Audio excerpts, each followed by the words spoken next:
This is a quick introduction to the Wayward board game. Every person has got two players of the same color. One will move around into the dungeon exploring it. The other one will keep track of the gold on the outside gold track. This one will stay off the board until you collect gold. Every person will have 12 red magnetic chips to use to keep track of the actions they can take during their turn. So I'm going to go ahead and dive right in and play this game so you see how it works. I'm going to put down a chip to pick up everything in the room, so I'm going to pick up a shield and 3 gold.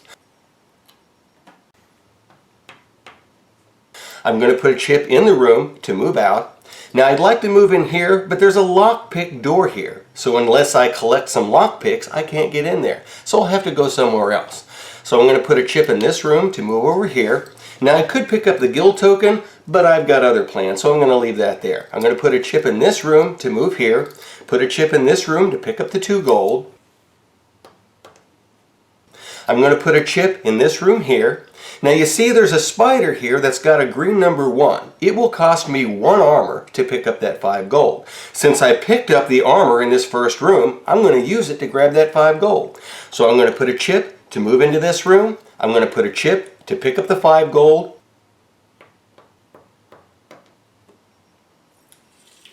I'll use a chip to move back out to the hall, use a chip to move over here. Now I can't pick up the gold again because I've already been in this room. I'm going to use a chip to move into this room, and I'm going to use a chip to pick up the 1 gold and the axe. My turn is now over since I used all 12 of the action chips. I'll take this magnetic wand and collect all of these up and hand it to the next player so they can make their turn.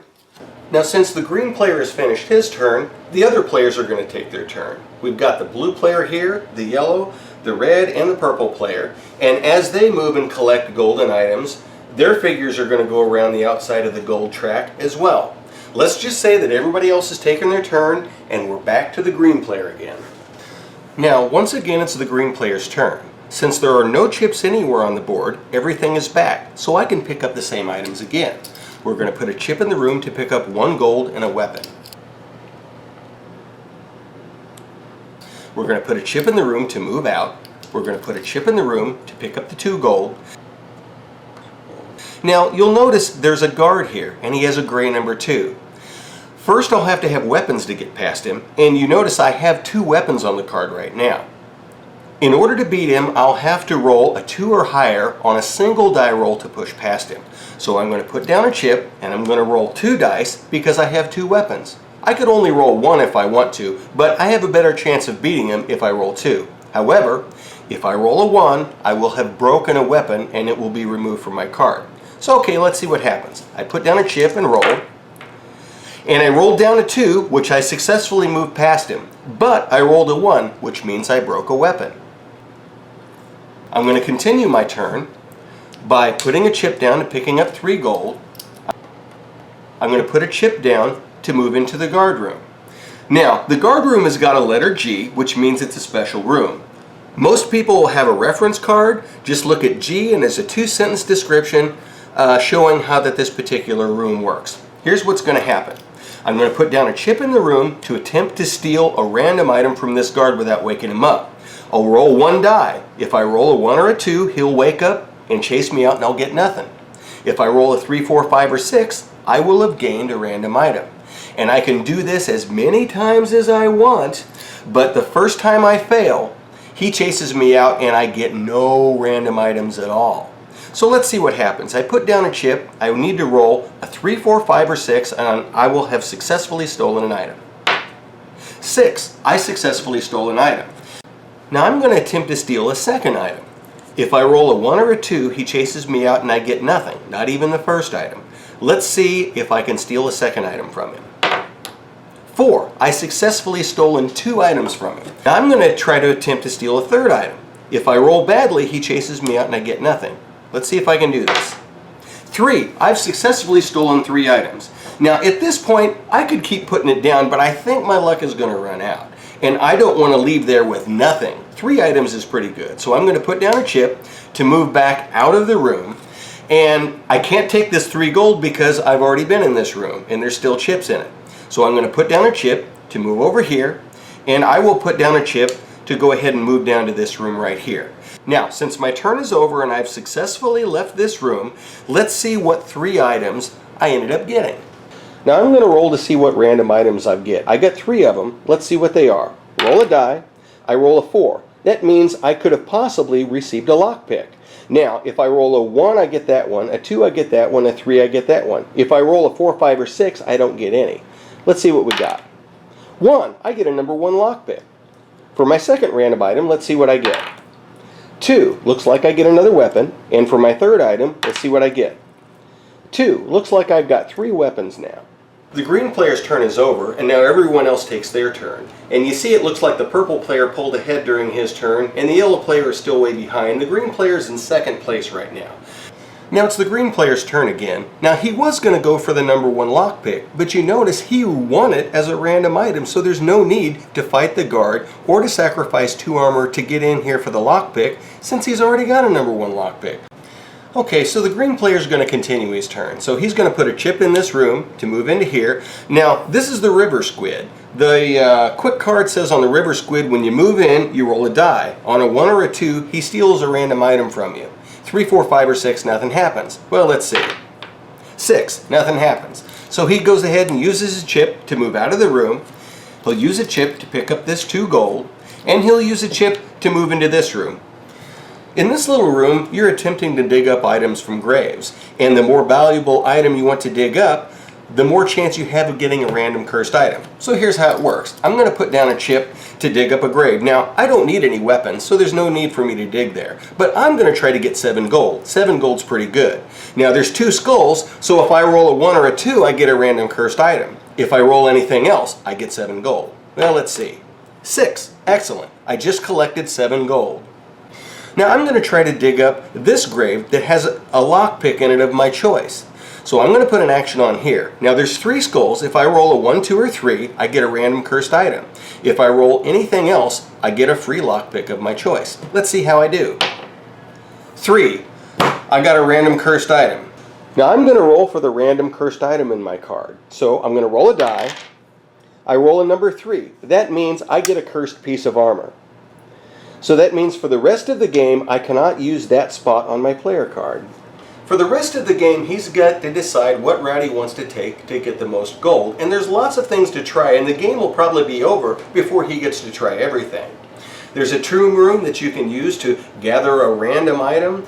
There's a fighting pit over here that you can challenge guards and collect a lot of gold, but if you lose the first battle, then they take all of your weapons. There's a lockpick door here that you have to beat a number 8 red guard to get in. There's a lockpick over here that you have to beat a number 5 guard to get in. There's a wishing fountain that you can gain 7 gold at. If you have 2 armor to get past the fire-breathing rat, you can get to 5 gold and get to the central area. There's also a dragon that's sleeping. You can attempt to steal sacks of 3 gold from him. There are also other items, such as the hourglass, which will give you 6 extra actions during your turn. The tarot cards you pick up will give you a free reroll as if it never happened. And the torches you pick up will allow you to travel from one staircase to another. The guild tokens you can pick up will allow you to travel from one dock to another.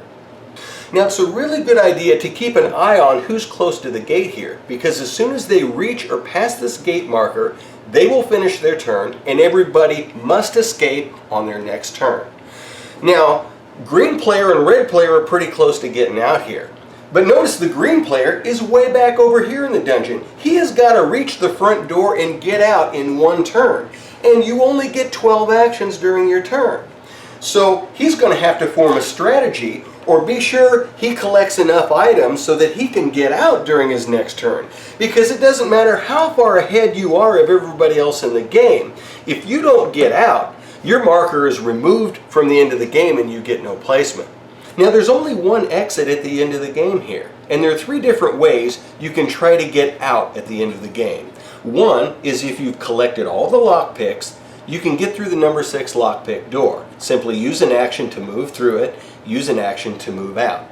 The second way is to beat the red numbered guard here. Now for a red numbered guard, you add up the 2 dice instead of having a single die roll. So if you've got 2 weapons, you roll 2 dice. If they add up to 8 or higher, you successfully push past him and can exit the board. Now if you only have 2 weapons and you break a weapon, you're pretty much stuck, because unless you pick up another weapon, there is no way that you're going to get past the number 8 guard. The last way is to do the fire jump. And basically what you're going to do is you're going to roll a die. If you land in flame, it's going to cost you a piece of armor. You land in flame, it's going to cost you another piece of armor. If you don't have a piece of armor when you land in flame, you get pushed down below and you'll not exit the game at the end. If you succeed and get all the way to the end, you can jump down here behind the guard and exit the dungeon. You'll probably have to play this game about 8 times in order to find the best method and route to win the game, and that's if your luck holds out. After that, feel free to flip the board over and then play the city map that's on the back side. This one has 15 special areas, and the items are a little more difficult to find because there's so much more to see on this map. The city map has areas such as a place where you can gamble. It has an inn where a bar brawl is going on and you're attempting to pick up items. If you don't have armor, they throw you out one of the side windows. There's also a catapult that you can ride, which will fling you across the board into a random room. If you're lucky, you might land on the tower top and grab the 10 gold. There are also areas that you can attempt to steal from the king, or attempt to steal weapons, like the weapon shop here. If you fail in your attempts to steal, you'll be sent to jail, where other people can attempt to rob you of 3 gold. If you can exit the jail through the sewer, you can look for random items in the rubbish heap. There are also other treasure rooms along the way, and there's a goblin fighting pit in which will allow you to pit your goblin against others. The longer your goblin lasts, the more money you'll make. And there's also over here a large tower fire, where you attempt to fight your way up through the towery fire, and if you rescue the baby at the top, you'll be able to collect gold when you get out the other side. This is basically a solo quest game in which 2 players cannot team up against you and make you lose. You also cannot team up with anybody else to pull ahead of the rest of the crowd. Even though it's a solo quest game, it's interesting to see how other people's luck holds out and if their strategy that they have chosen helps them win the game. Hopefully this little video will give you a good idea of how the game plays, and you can decide if it's something that your gaming group would enjoy.